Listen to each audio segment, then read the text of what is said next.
안녕하세요. 여러분의 출근길 파트너 라디오 동서남북 김서영입니다.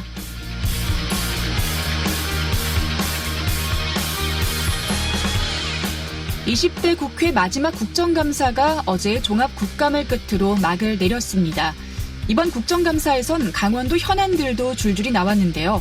원론적인 입장만 되풀이됐을 뿐 결국 정부와의 입장차만 확인했습니다. 가장 큰 관심사는 무산위기에 놓인 오색케이블카 사업이었는데요. 송전탑 건설과 비교하며 정책 결정의 이중성을 꼬집었지만 전문가 집단의 전체적인 종합 검토와 의견을 통해 결정한 사안이라는 원론적인 답변만 들을 수 있었습니다. 동해안 산불 피해 소상공인 지원 예산 역시 해결책을 찾지 못했는데요. 부처 간 이견이 있어 아직 협의 중이라고 합니다. 국방부 국감에선 국방개혁 2.0에 따른 군부대 통폐합이 이슈로 등장했는데요. 현역 지자체장인 최문순 화천군수까지 이례적으로 출석해 지원을 호소했지만 정책을 보완하겠다고만 했을 뿐 속 시원한 해법은 나오지 않았습니다. 이젠 내일부터 시작될 내년 국비심사에 기대를 해봐야겠지만 검찰개혁과 선거법 개정 등 커다란 정치적 이슈가 남아있어 지역 현안까지 챙길 수 있을지 걱정이 앞서네요. 10월 22일 화요일 라디오 동서남북 지금부터 시작합니다.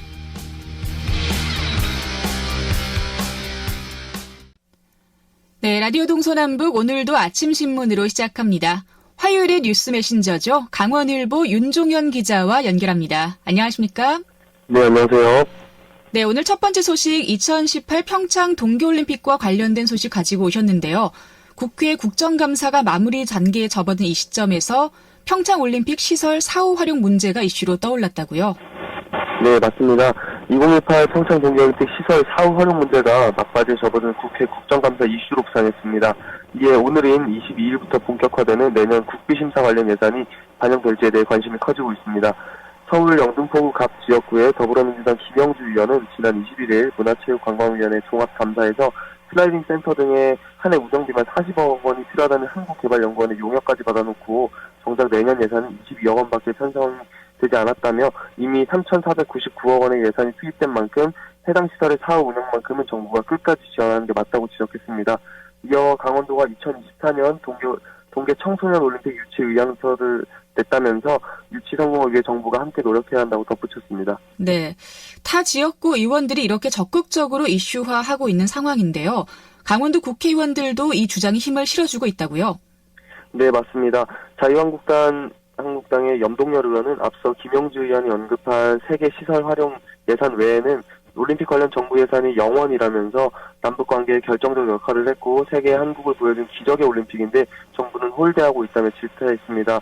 그러면서 개폐식장을 보러 온 관광객들도 볼 게 없어서 돌아가고 올림픽 유산을 가치 없게 흘려보내는 것은 국가의 엄청난 정책 예산 실패다라며 올림픽 시설은 물론 무형의 자산이 이어질 수 있도록 장관이 직접 챙겨달라고 당부하기도 했습니다.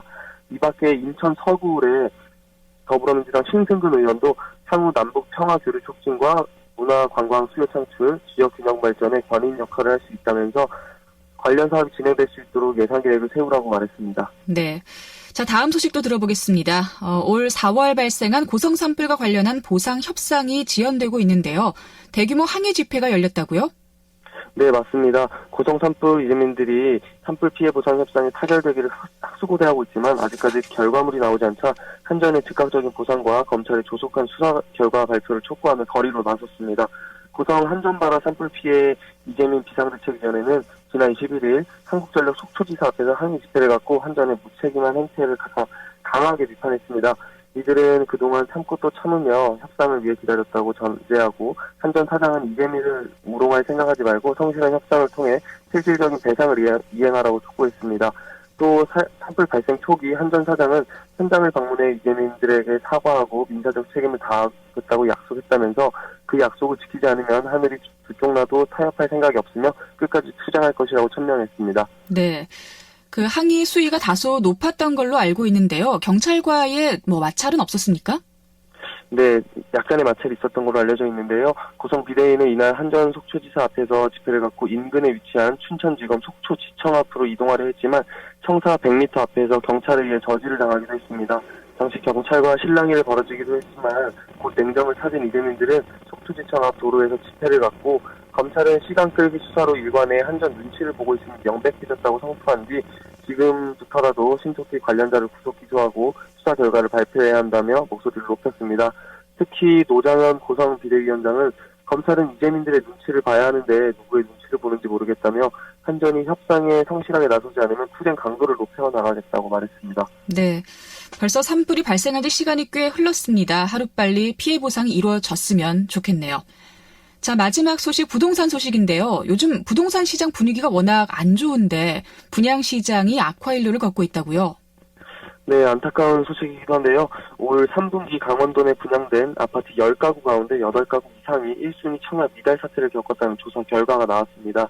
21일 부동산 정보 서비스업체 직방이 금융결제원의 청약 결과를 분석한 결과 올 3분기 도내 아파트 1순위 청약 미달률은 85.0%로 집계됐습니다.